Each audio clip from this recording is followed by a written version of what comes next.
My name is Diego Perra. I've been with Princess for the last 20 years, captain for the last 5, and on the Grand Princess for the last just over 2 years.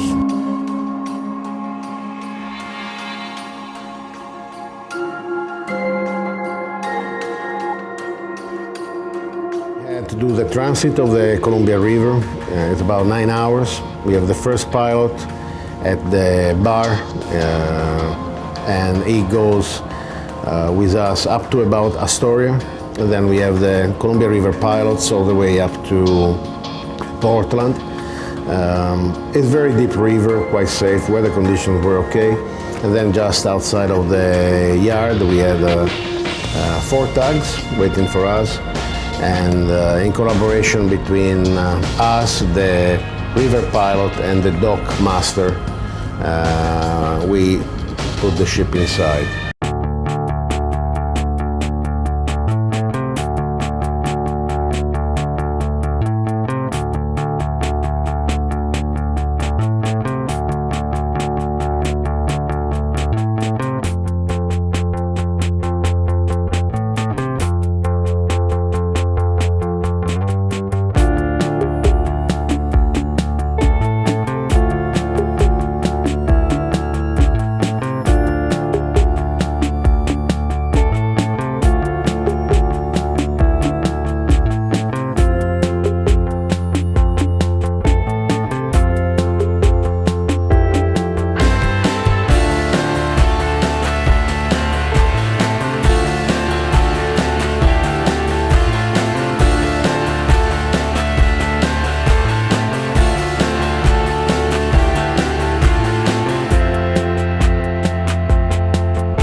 We're sitting on basically probably about 120 concrete blocks with pieces of timber on them, and that's what we're resting on. And what they do is they get a survey of the ship, and they set the blocks in place, and then they fill the dock with water, and the ship comes in.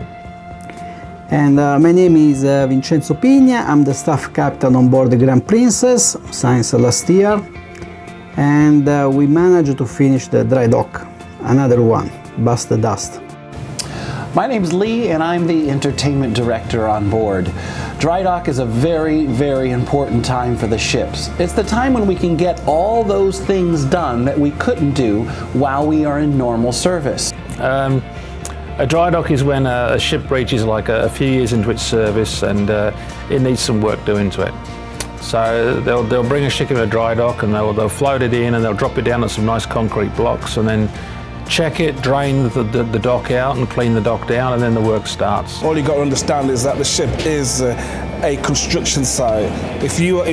For instance, if you have your house and you want to knock down walls and build new walls and do all sorts in your house, you know what kind of a mess it is. So really, that's what we prepare for. We prepare for something out of the extraordinary. Sometimes there's no water, sometimes there's no electricity. So that's what we have to prepare for.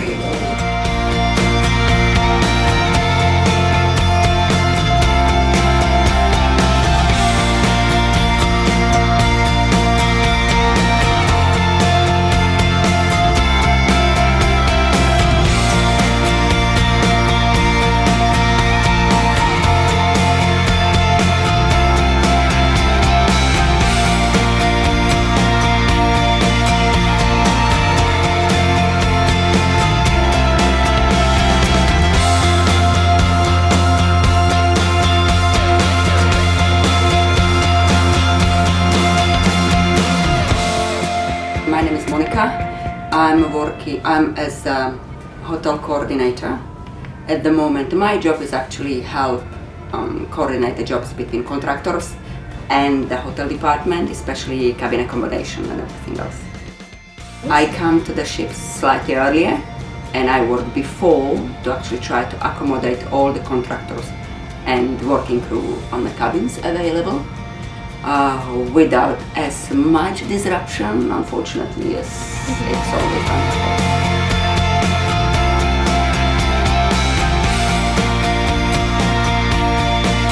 Hi, my name is Andy, and we're from Vancouver in Victoria, Canada, and we're here doing the canine sweep for the ship at the end of a dry dock. They're Springer Spaniels, although we've got in our team, we've probably got 19 different dogs, so we've got Labradors, Belgian Malinois, Springer Spaniels, German Shepherds, but the Springer Spaniels are my favorite. So the training in, for example, explosives, you usually start on black powder, and the training in narcotics, you used to start on marijuana when it was illegal everywhere. So you usually put that odor somewhere, and you get the dog to sniff it, and then you get the dog to sit down. And most dogs know how to sit down already, and then you start rewarding them. And then you start hiding that scent in different places. And then the dog starts figuring out, hey, this is a fun game to play. So on these ships, now this ship is a whole playground for the dog to find these things in. It depends on which contraband you're finding. So if there's different things, if you're finding an explosive, that's a whole different realm of who has to be informed for explosives. That means a lot more insecurity, and if you're finding narcotics, then that's a different group of police or authorities that get informed on that one. Biggest roles for especially the staff on board is key running. You know, we have many staterooms on board the Grand Princess, and some carpets need to be done, some baths need to be done, the balconies need to be done. So the contractors need to get into those cabins. My name is Malcolm Peterson. I'm the Customer Service Director on the Grand Princess. Welcome to the dry dock. During dry dock, my basic functions is coordinate the check-in for the contractors inside the terminal, making sure everybody got the valid passports, visa, and coordinate everything. Once the contractor is on board, my areas is then the revenue departments, assisting the revenue departments with all the work that is happening in that specific area. We also have here the key runner sections here, which we have an early shift and an afternoon shift, and we have per shift around about 25 staff members from all the revenue departments, entertainment department, photos, all those revenue departments. They work from 7 o'clock in the morning till about 1 o'clock, and then 1 o'clock till 7 o'clock. Sometimes they work till 9 o'clock, depending on the workload. It's the same way as the passengers. We just ask the contractors to come slightly earlier because the ship is leaving the port earlier than usual. And they go the same procedures. They go to the check-in as all the passengers, and passports need to be collected as for the passengers, but it depends on the country, and they just go to the ships through the security as everybody else. Where you will go in, the two groups of us, you'll go downstairs and you wait until a contractor comes down and asks for you to go to open a cabin. So we get a key and we'll open the cabins, we'll wait there until all the work is done, and then we'll go off. Sometimes you're out all day with one contractor if they're going from cabin to cabin to cabin to cabin.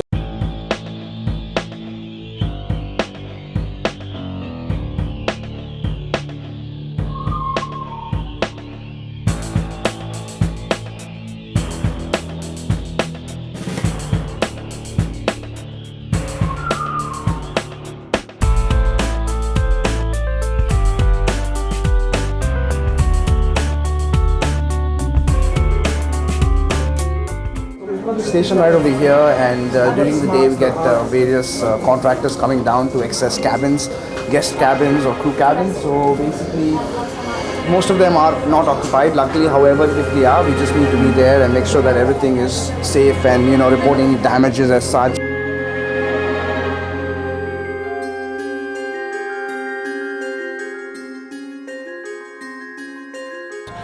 And normally they'll scrape the hull, clean and paint the hull. They'll do the white work around the ship. They'll make our Princess logo look even prettier. And then the work starts sometimes in the engine room, sometimes on the thrusters, propellers. They normally get an overhaul, engines get an overhaul.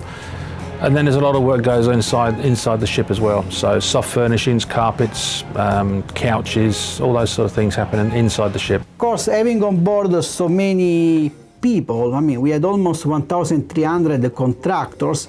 The major concern is, of course, to make sure that the ship doesn't catch on fire. There's fire watch, quite simply that's what it says. It's a fire watch. If there's any welding to be done, there's one team member there with a hose pipe just making sure that nothing out of the extraordinary goes off. Then we have that, we have garbage. The guys literally 24 hours going around the ship picking up garbage all over the ship. So, as well, even the galley, you know, for this Drydock, the galley has been out of service. Deck 5 galley's been out of service. They've only got to use deck 6 galley. So they're still cooking, and they're still cooking in this kind of environment which they're not so used to. So it's kind of tough for most of the crew members on board the ship.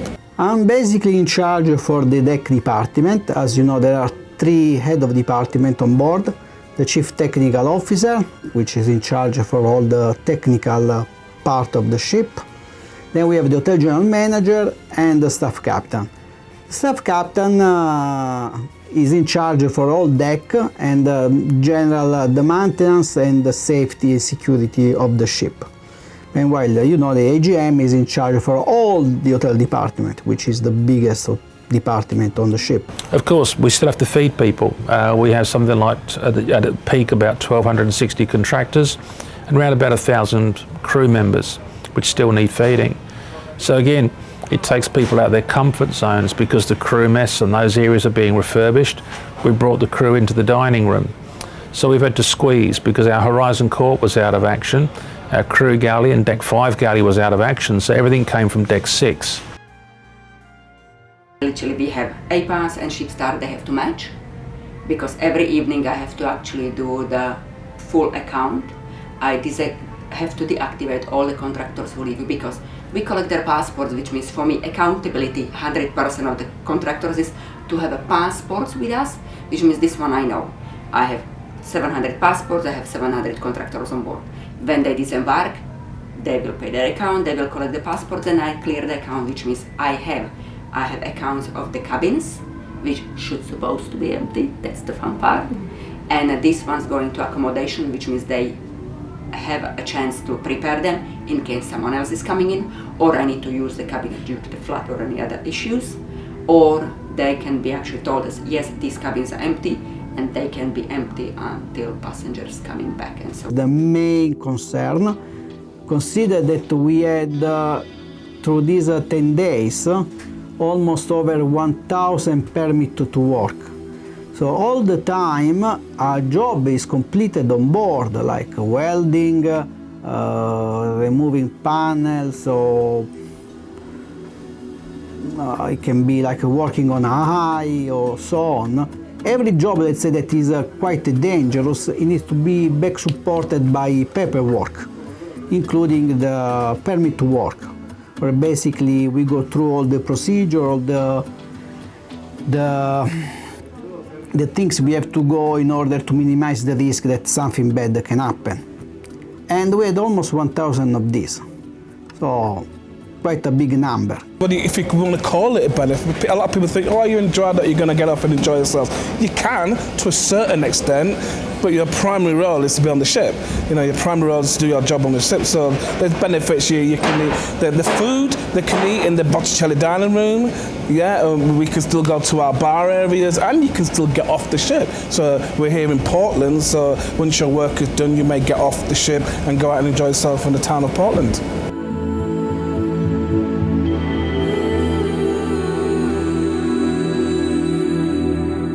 Pool and complex up there, which looks really lovely, and then they'll see new chairs and new tables up there as opposed to the raffia ones that we used to have. We've still got more things to come, so we can't produce everything. So for instance, our Explorers Lounge was the fabrication workshop, so everything was taken there to be refurbished. When they walk in the theatre, that's been refurbished. New chairs, new chair covers, new carpets, new sound system. You know, completely new thing that's gone in there. So the guest will see changes. They won't see a brand new ship, but they'll certainly see a lot of changes compared to how the Grand was looking before. And I say, there's still more to come. There's still more furnishings to come on board over the next couple of months. There's still be more things arriving. Even the crew get new chairs and their crew mess, so still new things for everybody.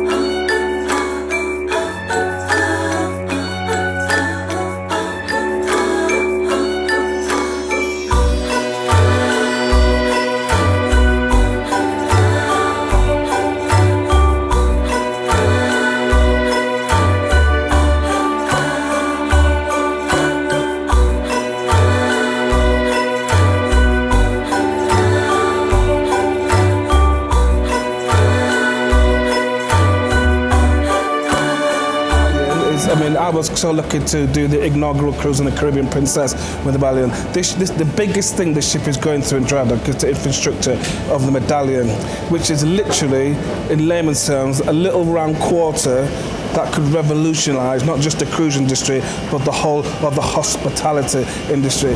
Picture this, you're sitting in the wheelhouse bar and you want a drink. You pick up your phone, you go onto your Medallion and you order your drink, and that drink will come to you at your seat. That's what Medallion's all about. This is something that's going to totally revolutionize, make it easier, seamless to get on the ship. You know, if you book a Medallion class ship, you get a little box at home with your Medallion, everything in there. You go on the internet, you put your passport, your face picture, whatever you want to do. And as soon as you get to the ship, you walk straight on the ship. None of this waiting around to get your passport checked. It's all done. You walk onto the ship, you'll ping yourself on, and away you go. Even going to the bars, there's no need to pull out your cruise card. You know, you'll just go to the bar, you just tap your Medallion on there. Your door will open, not by itself, mind you. You have to go to the door and unlock by itself, but you will have to open it.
Well, this is the biggest job they're doing right about now. This is taking 18 days and then a lot more days as soon as we go up, so we get out of Drydock. So they have to put the wire in, miles and miles and miles of wiring, brand new televisions in every stateroom. When you get to your stateroom, you'll see a little iPad thing on your door. That's going on every stateroom. Around the ship, you're going to see all these portals, which will become live once we become Medallion. These portholes where you can find out where your partner is. It's absolutely brilliant. If you and your partner have a Medallion and your partner says they're going to the casino and they're going to the bar, you can find out where they are. This is absolutely amazing. So all these things are happening here on board Grand Princess. 18 days to get all this infrastructure in, but once we go Medallion class, which is probably going to be next year, not this year, next year, it's going to be absolutely amazing. On top of that, we're going to have the fastest and the most reliable internet on the 7 seas, Medallion Net.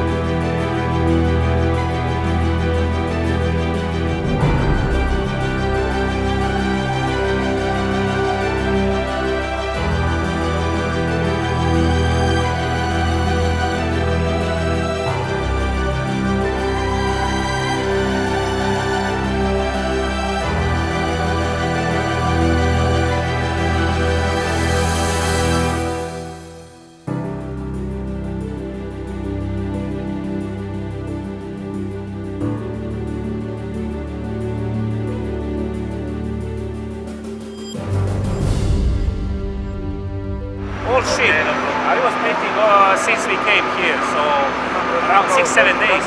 Was to take care of the ship side.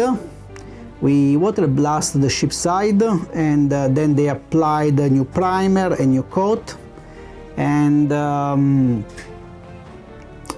the ship, as you notice, they start to replace carpet in order to make it more fancy, and pipes, replacing old pipes. First it was removing the algae from the ship. So by the water blast, and it was removing all this rust, and it was brushing, then they was putting one coat of primer, second coat of primer, then white color and blue over.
Always you need to check what they are doing, because sometimes they miss some sparks and some spots, so you need to remind them and telling them, okay, do this part. That was the challenging, because so many people are working here and you don't know who is in charge of what, so always you are searching around.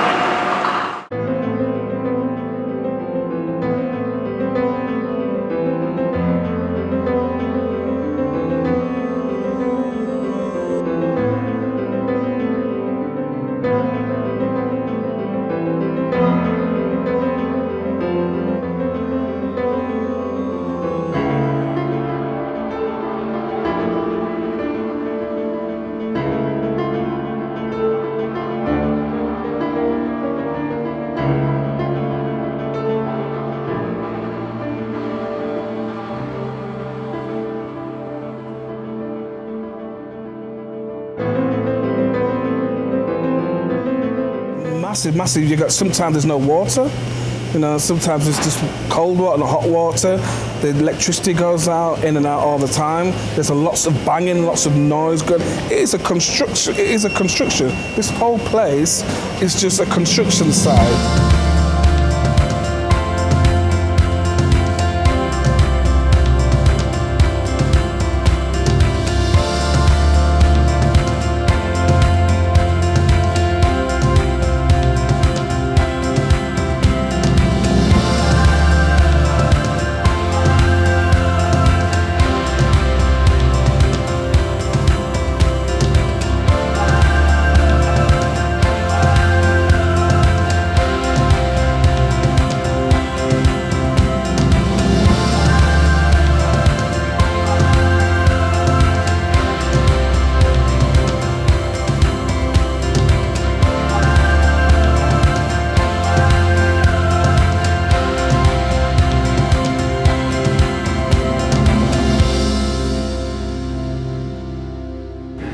And that's one aspect. Then, of course, a lot of work behind the scenes, a lot of work in the machinery spaces, from ballast systems to water treatment systems that have been upgraded.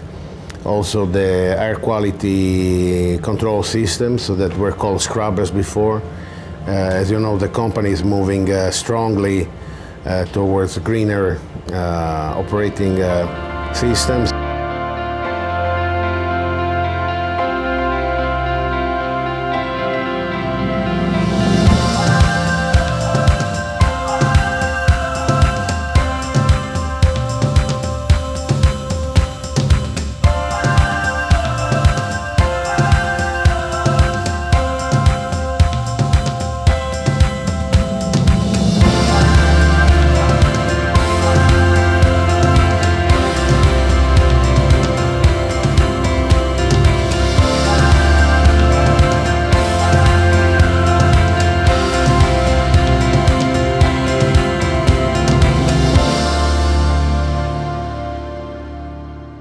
We got a sale, you know, the 20th and 21st when we get back to San Francisco.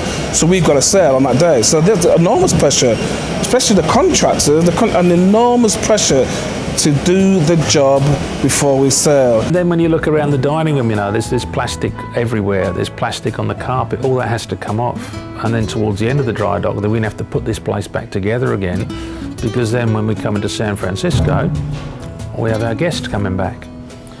So yeah, highlight, certainly the chef dancing on the open deck.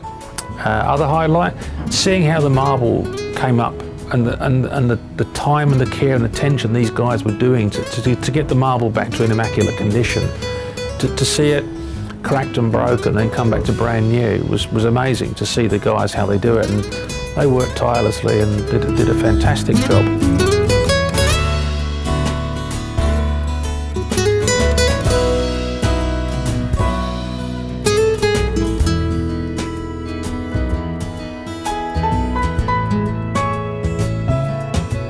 Cleanup stage is huge again, you know. As soon as we leave the dry dock, everyone's hands to deck. Everybody, no matter who you are, you got a brush in your hand, you got polish in your hand, you're cleaning here, you're cleaning there.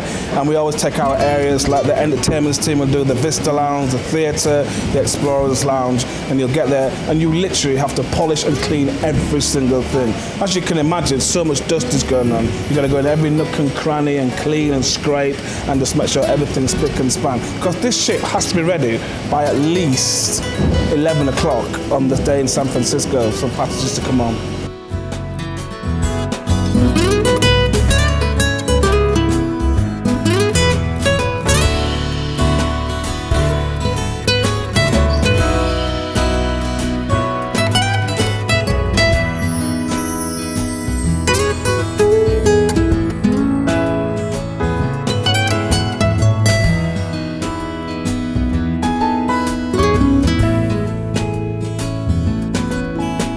Princess, good afternoon. We are inside the yard. We finalizing the last jobs on the chain, and we also had an inspection around the hull just to make sure that all the bolts are in position. The plan is for tomorrow morning, early morning, to bring the water up to the 5 meters mark. The yard is quite a dangerous place for who doesn't know what is happening. So normally no one is allowed to go down, but we decided it was a good idea to arrange for the crew to have a chance to have a walk around, and it's not often you have a chance to see your ship from underneath, and it also gives you a different perspective on how big the ship is, you know, from the size of the propellers to the size of the rudders. Is always a big impact on everybody when they go down for the first time. Well, we don't offer the tour to the passengers yet. And again, just because we're in dry dock, we still have to be environmentally friendly, and even tighter restrictions up here in Portland. So anything that's classed as food contact, could be a cup of coffee or a cup of tea, is classed as food contact. And so they have to go into a separate container compared to our regular dry garbage. So you'll see a lot of crew walking around, maybe not in uniforms, but and especially this particular one being in Portland, it wasn't a hot one. As in fact, it was just the opposite. The average temperature in Portland was 40 degrees Fahrenheit, which basically meant that if the AC went off or the heater went off, basically you'll see a lot of people bundled up in their scarves and they're basically in their gloves and walking around the ship. So it's a very interesting experience as far as conditions for the crew. If you watch this DVD, you'll see the state of the ship. You'll see, I mean, we're going to go around and show exactly what happens, how this dry dock works. You know, it's an absolute mess. But when you walk on this ship, come San Francisco, you'll see it is gleaming and it is clean. It's a better ship for it, you know. It's going to be purring like a friendly cat.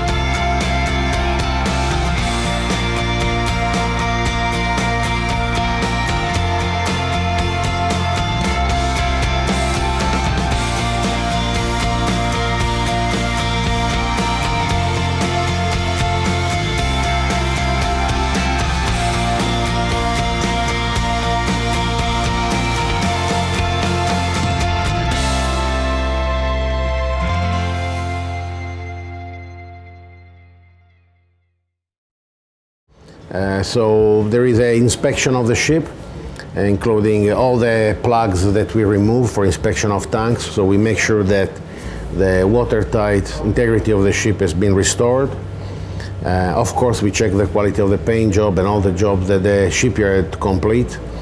And then when everybody's happy, they start to lower the dock and bring the ship to a condition that she's still sitting on the blocks, but the water is already reaching all the water inlets that we need to use for the normal operation of the ship. So the ship stays in that position for several hours, and during those hours main engines are tested, the AC air compressors for air conditioning are tested. So pretty much we test everything, and because the ship is almost at the normal floating position, we have a full inspection internally of the hull to see if there are any leaks, because a lot of valves have been changed, a lot of pipes have been changed. So once the technical team completes that part of the inspection, we give the okay to the dock master, and they complete to lower the dock so the ship comes off the blocks and she floats freely. And at that stage, we are tied up with the lines to the yard, so they make sure we stay in the center. We test briefly propulsion, rudders, and thrusters, and then we have a tug. In this case, we're bow out, so we had a tug fast forward, and slowly started to pull us outside of the yard at half a knot of speed, so very slowly. The maneuver was discussed with a dock master. It was called zero contact maneuver, meaning because we just did all the paint work, we didn't want to scratch it, just leaving the yard. So technically it's called a zero contact maneuver. So everything is done to ensure the ship will come out without scratching anywhere on the yard. And that took about 45 minutes. And then we had to stay, we had more tugs to assist us. And we stayed in front of the yard for another 3 hours, doing other tests because we changed some of the thrusters controls. So they had to do a full test of that. And then we also we have an upgraded system for the stabilizers controls. And so they had to extend the fins and check the functionality of the system. And today we will test how the system works. So we'll be forcing the ship to list from side to side, and then we'll see how the system works. So that hopefully this is going to be one of the final tests post dry dock. We have got a great team here, all right, and although the Grand is an old lady, she's 21 years old, bless her, she's still a lovely ship, and she's still got a great heart, and it's testament to the crew, what I call the fleshy bits, that we provide the service and the care and the attention that this ship is doing so well. I don't know if you're aware, we're actually number 2 in the fleet for our scores at the moment. So the ship is doing exceptionally well. So watching that chef dance around like a kid up on the open deck, catching snowflakes on his tongue and in his hands was amazing, right? It was lovely to see. And you see little subtle things, you know, you see the way that the crew interact with each other. The fact that I can say to Steve, the food and beverage director, has been pulled all over the place, this dry dock. And he can say to Joachim, our maitre d', Joachim, we need 15 guys, you know, to do this. And his response, when do you want them and where do you want them? All right. Now, those sort of things are amazing, that out of nowhere you can pull a rabbit out of a hat and give 15 guys. So compared to when we first started the dry dock with the original schedules that we have, the dining room provided an extra 62 people to other areas outside the dining room, whether they're sweeping garbage up in the corridors for the housekeeping department, or they're running the blue burger tiles for the staff captain up and down the stairs, or they're helping with extra duties for fire watch and fire patrol. The dining room, I can't say enough about how well the dining room, and particularly the maitre d', Joachim, has been so good during this dry dock. It's my 5th dry dock in 19 years with Princess. Looking forward for a few more. before retirement. And I just want to say thanks to all the crew of the Grand Princess, because behind this successful dry dock, there are all of them. They are actually the ones that pulled this miracle out, and they are still out there trying to finish this miracle. The technical aspect is always interesting, professionally challenging at times, but as captain, I think what really impressed me was the attitude of the crew, and this spirit of being all part of the same team. And all in a sudden, there are no uniforms, so there are a lot of boiler suits around, people going around with their own clothes, and yet you can feel there is this common focus on achieving the result of having the ship done. And so the spa team had to do some cleaning, or some of the entertainment department did something completely different of what they normally do. And I think it's also a nice experience for the crew. Clearly there is some discomfort, no water time, no air conditioning other times, but it's also interesting to have the possibility, first of all, to go around the ship completely free and explore areas of the ship that the crew normally doesn't see, and have the chance to work with other departments that maybe you don't work with most of the time. But again, as captain, I think it's really rewarding to see the teamwork. The teamwork is something that makes things possible, and I only have to be thankful for the work of the crew, the patience, and the commitment to the task. I mean, if you had to look at the ship just 24 hours before coming out of dry dock, a lot of guys were concerned, so we're not gonna make it. But we did it, and everybody was, working, cleaning, removing garbage from every corner around the ship, and so well done to the crew for sure.